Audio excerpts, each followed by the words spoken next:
Mr. Buffett, my name is Pete Brown from Columbus, Ohio, Class B shareholder. I had a couple questions if I could. The first is I don't have a very good idea in my mind how our typical insurance operations work. I mean, in particular, how money leaves the insurance pool and enters the investment pool, and how our operations are different than the typical run-of-the-mill insurance operation, around the country. Why are we able to generate so much more float than the XYZ company, somewhere else? And the second question is, it kind of goes back to an article you wrote for Fortune magazine back in the late 70s about the effect of inflation on equity values and that sort of thing. And in it you asserted that stocks and businesses were really like bonds. They just had their own par, and the par being the average 12% return on equity that companies have averaged. A company that does better than that has assets that are worth way more than 100 cents on the dollar. A company does less, will be less correspondingly. My question is, when you're projecting cash flows of a company as a prospective investment, why would you use the going interest rate of risk-free treasury bills? Why wouldn't you use the sort of opportunity cost to discount it that maybe Charlie was referring to, maybe 12% return on equity of average corporations, maybe your 15% goal, maybe Coca-Cola's return on equity is a comparison. I mean, doing that would dramatically change the value of the company that you're evaluating, as I'm sure you know. Why would you use the risk-free rate is my question. The risk-free rate is used merely to equate one item to another. In other words, we're looking for whatever is the most attractive. But in terms of present valuing anything, we're going to use a number. And obviously, we can always buy the government bond. So that becomes the yardstick rate. It doesn't mean we want to buy government bonds. It doesn't mean we want to buy government bonds if the best thing we can find has a present value that's works out at 0.5% a year better than the government bond. But it's the appropriate yardstick in our view to simply use to compare across all kinds of investment opportunities, oil wells, farms, whatever it may be. Now it gets into a degree of certainty too, but it's the yardstick rate. It's not because we want to buy government bonds, but it does serve to make that a constant throughout the valuation process. Yep. In our insurance business, we really have a group of insurance businesses, and they have different characteristics. The consistent characteristic actually is that they're all very, very good businesses. Some of them are a lot larger and have opportunities to get larger, and some of them are not so large and have limited opportunities in terms of growth.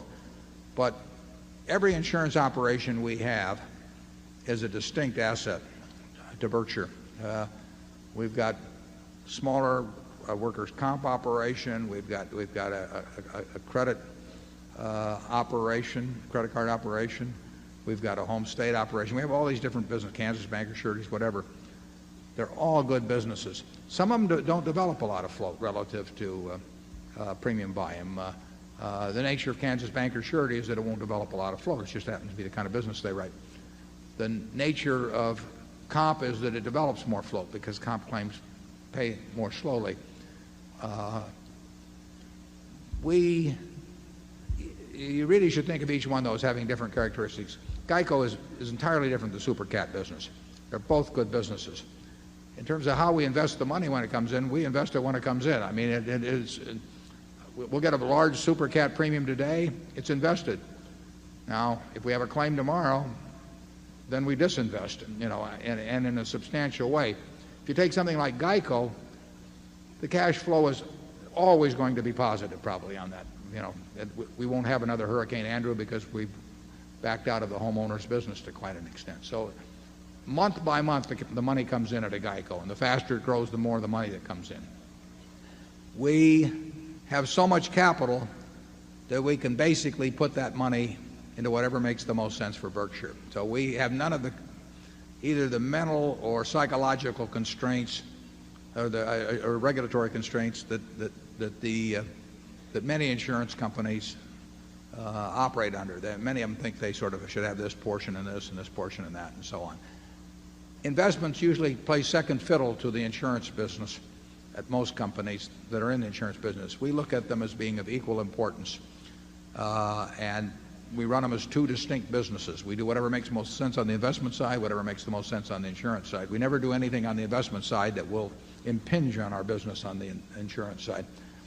But you really should look at each one of our businesses separately. GEICO has entirely different characteristics than the super cat business. They both call themselves insurance. They both develop float.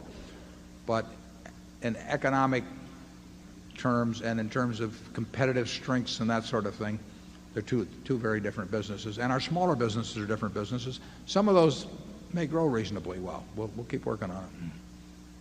Charlie? Yeah, if you look at a corporate stock, it's obvious you can buy any maturity of government bond you want. So one opportunity cost of buying the stock is to compare it with the bond. But you may find that half the stocks in America you're so fearful about or know so little about or think so poorly of that you'd rather have the government bond. So on an opportunity cost basis, they're taken out of the filter. Now you start finding corporations where you like the stocks way better than government bonds. You've got to compare them one against the other, and when you find one that you regard as the best opportunity, that you can understand as the best opportunity, now you've got one to buy. It's a very simple idea. It uses nothing but the most elementary ideas from economics or game theory. It's child's play as a mental process. Now it's hard to make the business appraisals, but the mental process is a cinch. If Charlie and I were told we had a choice of buying stock A, B, C, or D, and all 2,500 or 3,000 or whatever may be listed on the New York Stock Exchange, or buying a 10-year government bond and we had to hold the stock for 10 years or the bond for 10 years, probably in at least 80% of the cases we'd take the 10-year government. In many cases because we didn't understand the business well enough elsewhere, or secondly, we may understand it and still prefer the 10% government. But we would measure everything that way. And I don't know, did you come up with 80% or where, Charlie? Desert Island, 10 years? Get to fondle a stock certificate or fondle a government bond? Which one are you going to choose? But anyway, I think life is a whole series of opportunity costs. You got to marry the best person who is convenient to find who'll have you. Investment is much the same sort of a process. I knew we'd get in trouble after lunch.